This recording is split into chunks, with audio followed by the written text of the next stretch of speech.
Wednesday, I saw me college kakra. Me kwa na port ho. Enra me wo ho a assemble say Nana Konadu Agyeman-Rawlings. Is it possible? Asem kesiye ma o my Ghana nyina. NDC. Ameno e kan ho ne ti NDC ko no. Umsa akire kote party fufu. But he say o ho de who say o kan ho ne ti ko. Enti party no ahira.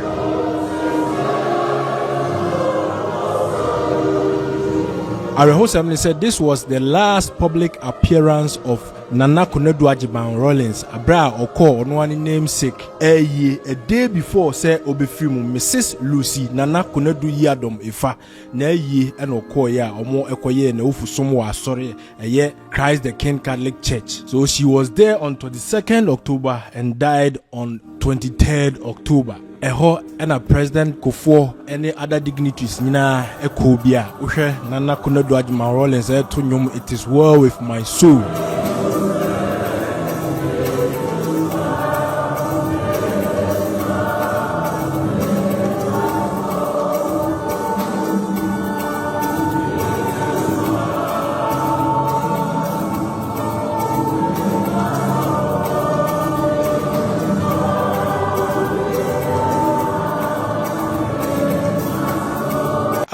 After eno ade chia ofimu ya chese arehu yi pa asem we de me nwanwa concern ya kan Wednesday I saw me college kakra me kwa na port ho madam for such an nchen amani sign ya to collection means or client no me wheelchair me de kwa ni mu kakra ono koya okotena so ono na bubu sanse na ho te sen ameka trense me hoye na nipa no ya tia na bibia ni no acha so yare ya titim yakọ enra mi wo ho a ba no pa beten nipa bia ba me nchen pi na ba ko bia ba ko what asem aba assemble say Nana Konadu Agyeman-Rawlings. Is it possible? Na me no nra. But nyame nkwa nenim. Nti ba basa me bachichi mo yure me basra mo. Mo so makoma mu. Oya de in her own way. Oya de na bra so asum Ghana kwan bi so pa. Yeah, going to draw Ghana history or Barani Dinisha. Nana life for any Ibiasa Nesino. We are saying Obiaba, Obia, the agenda neighbor, Yamimo Obian, the gifts. Who says Aquan is now Usinia, do be quite cheap, Ube do high in society. Odre, in the making of our nation, Ghana, no, she acquitted herself. And her name is going to be etched in granite in Ghana's history. Ompo, Nidin Shaho. Nidin or Badia, Wadi Dino, and Abba Soko. Nani Papa no Soko, so ja Maffa fat to send you. Mr. Monchechimoire. The whole of Ghana is mourning her. And then radio, so television, Bibia. Nah. Internationally, baby, Yanti Obasa, it will be 1,000 years to cry. Day comes when you go. 76. In fact, bad 2 weeks ago, Menini share baby, and I know so many in the show. Anna may grow no hoka crami una. Professor with banter. But life, I'm because only I have fed do. No, it's like a cry. No, it's me, yes, I saw my make a kind of me. No, say, Namus, what you need, I'm saying, and yet, the star no time is when you cry. Yes, listen, you did here. Not for me, Behunu, Mrs. Fadia. And also, sir, only Babu Santa hold it me here. So I know no woman echo. Momena nyamiase niensire nyame so ma ne babi pana nti ana me ba me church mo re Yes, so Mranaso. Kwame. And I can be a ship. I can be a moment, sorry, no pana, may call officer call, yeah. Jumabina, me fianso, ama, mene, a branch be, I could be, and come over an office. Me nama, make on one. Me uncle be all US. Check what I have, baby, a some copy. US, and no friend. Say, men from us to from now, near what you know, and yet. Says observe them and Guanam to Karam, so many Metrada. I'll say, near what you Medaba Nazi will be an hour or yeah, old age, so just be an hour 64.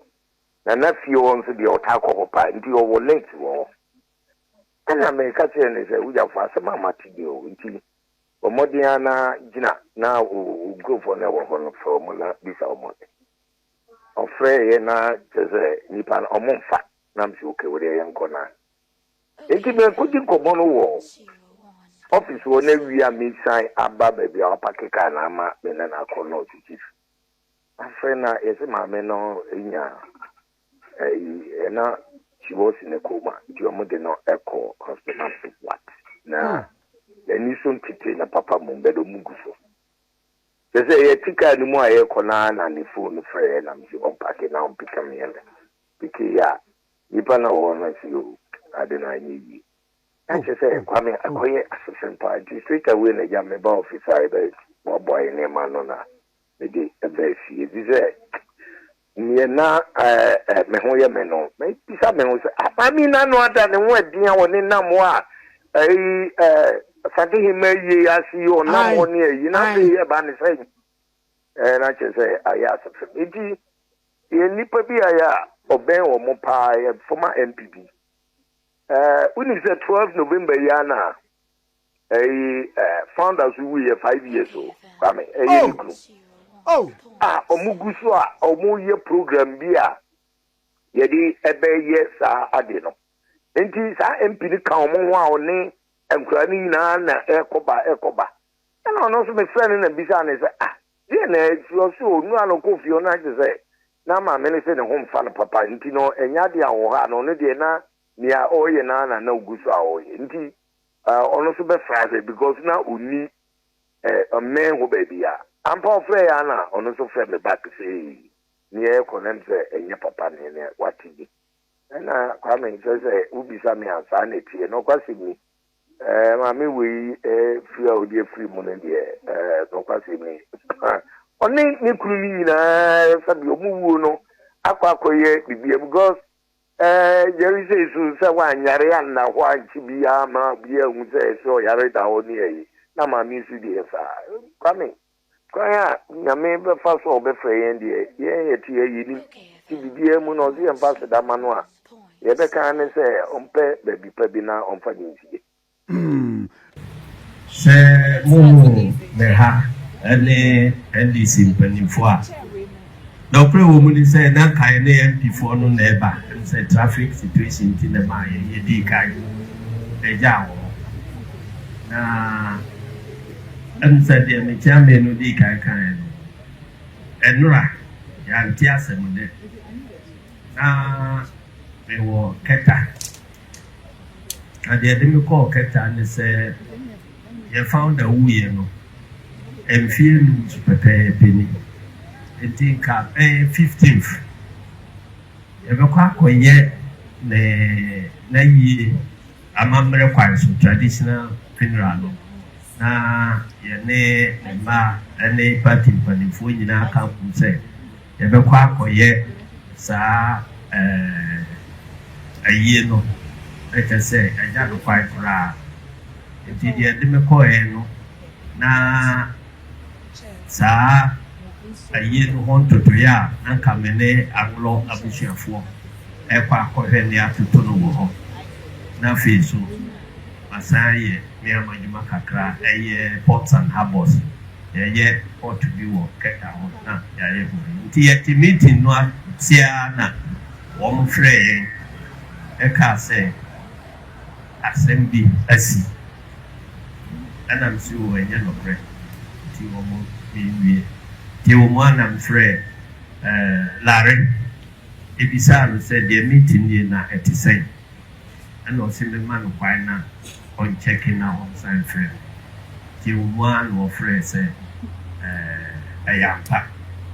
I said the Agyeman-Rawlings would to me and Nana Diwo and Oka say, Oka was open home class or programs are your point in a message. Indeed, the enemy trumps are EVA. In Channel Pie, you did do it, I'm afraid. Honorable Senator said, the Yatini, and the General Secretary swore to quiet, and the May Wabwa party Fuano, na Yaka, MPs alone, na Yaba Chow, and also you, there's 3 o'clock morning, and all.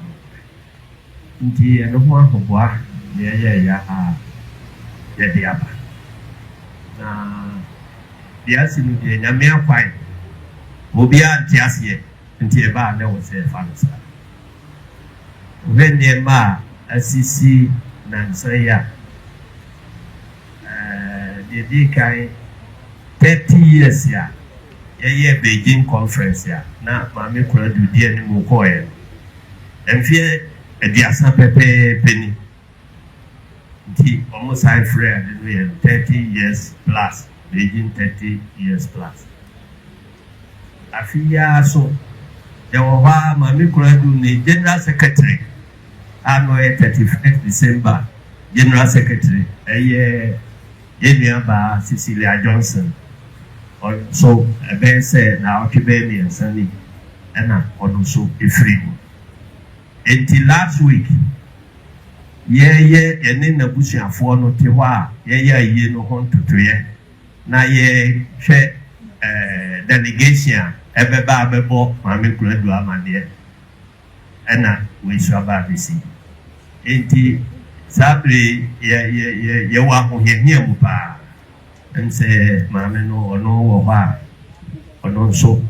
Now, be 15 foot no, ye quack ye founder. Na ye no ketano many ha me buy now ma fix it abushan for fix it no so anti Asiedu no then so akwa kuhia the same 15th entinura ye call meeting brother the city na dia na ACC a yentiasi then na ayi kase mi nusa ninyina acting from different angles, Aquacusia. Sending him said, the consummate and Sansokura, Babibu. And Tinyamian in the Nurayati, and not Aquaye Bibia, Etiasia, and Yay. Now, a mere quite. To make that party, Nina and Adma Abushena Yako. You may have only Kimati Mumina, Mamiaco. At the other, a mere pipe, Ubia, Ubi to me, Atlasia. Now, yes, you said the Michamin and the Kakam. A year, as a Nketia or my Ghana, a NDC, Mameno. A company at NDC Kufuor. Rooms actually a Kote party for Friday. But he said, oh, holiday. The woman said, or company at Kufuor. In party no Ashidani. Oh, my Ghana, so Ubia Magana will be the first lady 19 years. This is a man. Inti eno so asemo aba no atuga na manina enunti me fe se ninia afenyo ane minority for aba beka yo ese Ghana manina yenka mum na enidia ese efata no yemfanya mame no kwai na see Bema baby, also, and you just look as a Bema baby or sick as a Oba baby. On peut dire que c'est même à prier. Et tu n'es pas prié. Now I'm in now. Me said, yeah, Nipa Baku bit me a year dry. And now, you agree. And then Tina, you said, a name was sharing entrance. She said, the FN said, Party I can see me in the room said, eh, President Kufuor, Babako, President Kufuor, and I'm quite sure, all back. President Mahama, or no swaggy, a year in the Naswa, what declare 3 days of mourning near the abbey. The best said, the Aka, any mayor home planning. No. Let's say, in Yemfa Abutre. Na, Bia, as I say, need a woman or come home, yin come home, yin yamma, no fight. Na afufra wo sub region so wo fa ancient there the council of elders chairman on so kra free meeting say brother yenhia ye require ye dey sa asemkasi e be faso intimate party no nyina na mu ama busie nyina yakọ na yase moden ne aka tell mo say ye nyina eni anya and tea a year a home to Trienano. As we were director, welfare director, or when you mentioned the Onusu free Asante, and tea overcome Shamu. Now, said the Beya beat me at to be Biana Yakuja, Amenopai. Did he say,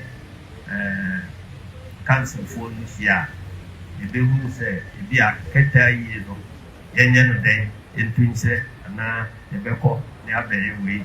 The Silla Johnson, the Yanyan Day, he say, you beat me out and say, Apple and the Saturday money. Now, yes, the tour. The better minerals. Avenue. I'm going to introduce you in Obujan Post back, whom they acting national chairman of NPP. Okay. We are the champions. Wherever I want.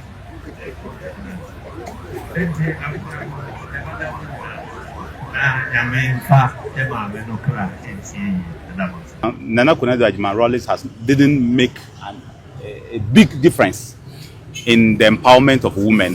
She made a statement, she carried it through, and she was very principled on that. The second thing she did, which many people have not paid their attention to, is the fact that she was one of the few politicians at the very top who could go to the NPP side and the NDT side and gel with them very, very well, especially in her last days. She was very friendly to the NPP people, she was very friendly to the NDC people. Very few politicians are able to do that.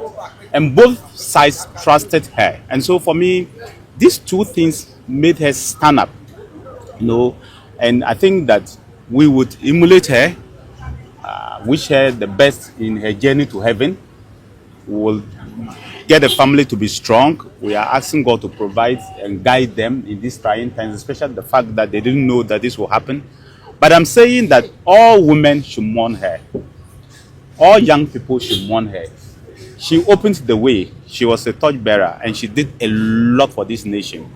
That name will remain in the annals, in the minds of Ghanaians for a very long time. Anytime you remember the name Nana Konadu Agyeman-Rawlings, some sort of feeling will come into you, especially Beijing Plus, where women began to see their voice, began to feel that they had a place. Not just that their place was a kitchen, but that they could contribute to society, they could man a home, and they could decide for their own destiny and move forward. And I think that the nation has lost a great deal. I mean, especially when she wasn't sick at all. It's very sad, but what can we do? Once God calls, we can only answer. Thank you very much. With her, when she tried to teach me how to respond to family life and directly advise me about my marriage and all that. I mean, she came down to me as a woman who shows concern and, tried very hard to get into my life to help me to keep a marriage. And that was my direct contact with her.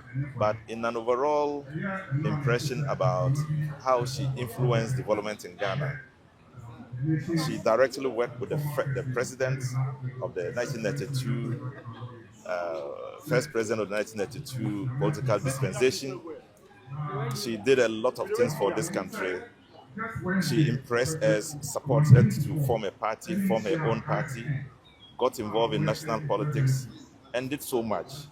We can't do but to say God receive her at the right-hand side of your life. Women of today will learn something from them.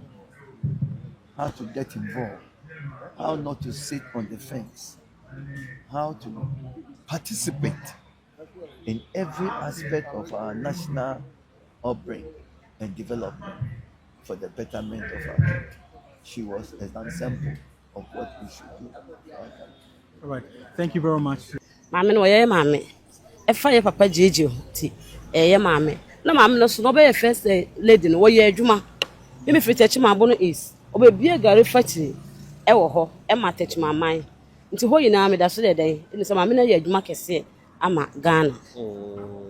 Na meka se ne bre so free 90s ya wodi nim no wa twetwe ben no ne kasa wo kwa bi so ana o metwe ben no sama na onti no ho kasa wo kɔ fonka no ye ba Accra ye kɔ no ho ye kɔ office ye den e kɔ chia no ye ne no ana ese edu ba bi na ese so wate ne ho wate ne party ye so ye NDC ti entime enkɔ fonka no na ye ba ye nkɔ no ho biom if you buy on Kony Hobi, but still, why am I? Ben, ade ba ko be pa na ade be kai Nana Konadu Agyeman-Rawlings bra wa free media mami ade be kai no say oba techima be bie gari factory e maaye ya mami no munya adwuma kakra omo ye nti ho na me de be kai no pa ti ene meka say techima fo ma hwera de kase ya hwera Ghana nyina ya hwera de kase gari factory da so ho na say e da so ho den e da so ye adwuma oh okay e wa awro e ye adwuma den na sembe na odbeka ade akere Ghana fo fa ni we ho ye beka na say adwuma ye maame be ye no nipa bia o Ghana o ye politics o nsua maame no o nsua adwuma na maame ne bie no e na ye papa jeje so ye papa no MPs no amo aba no so mo nsua se na papa no ye den wo sitie na enkwala na so zinato ene Amina na mo ye mo ye akọ ene Kimati no mo na ye mo ye akọ meka se omo da so NDC amanyoko no mo akonya den da so ben mo timi ben wo mo yetimi ben wo mo pa ye mo jimo so fe wo so kama mo je so kama okay tisiri abusua adwuma pa on demand service for na ekasa adwuma pa on demand for say wo pese wo di dwuma bia nkankan Ghana fo am obrochire a obehia nipa didi so ya tilers anasa building constructors fashion designers chese auto mechanic bia wo pese wo di sa adwuma bia ma no obekọ ye app no so na wa download adwumapa on demand service ayesa so abekọ www.adwumapa-on-demand-service eno so bekọ ko hu adwumadi edi nyina ne trimopo nyina ne se ye boawo ema wo kwakofo obi ana wodi dwuma bi a nipa a wo kwakofa no esansa wonnim na kira kwan bia anti no to bi kura nipa na gisika wie open here na hu no adwumapa on demand fo aba ama sa ha nyina afiri ho esansa obi bia ya de be ma so woni dwuma bia ma no ya ye background checks ehun se nipa yi onim ne wo ye enye kwanche trefa ni bia wonim de wo ye ene ye fa no edna ma wo na nigisa ba ko omu ne se onipa bia de be ma wo a odi be di dwuma bia no sabe background no sem anase si ebu afaso pade a enya de besi na wanso san nim se sabe ko soja mumpo a ye wo military police ono so soja ni oti soja ni eno me kiremu se eye adwumapa on demand for no ye sanso supervisors a abre nyina no omko rounds eko check se adwuma na nipa no de beda ye no sa pepepe ene ye no na se adwumapa on demand de omama adwuma no aye simple se bibi ni ena onte ase ampacho no wafa numbers no aye gusuo no no wafre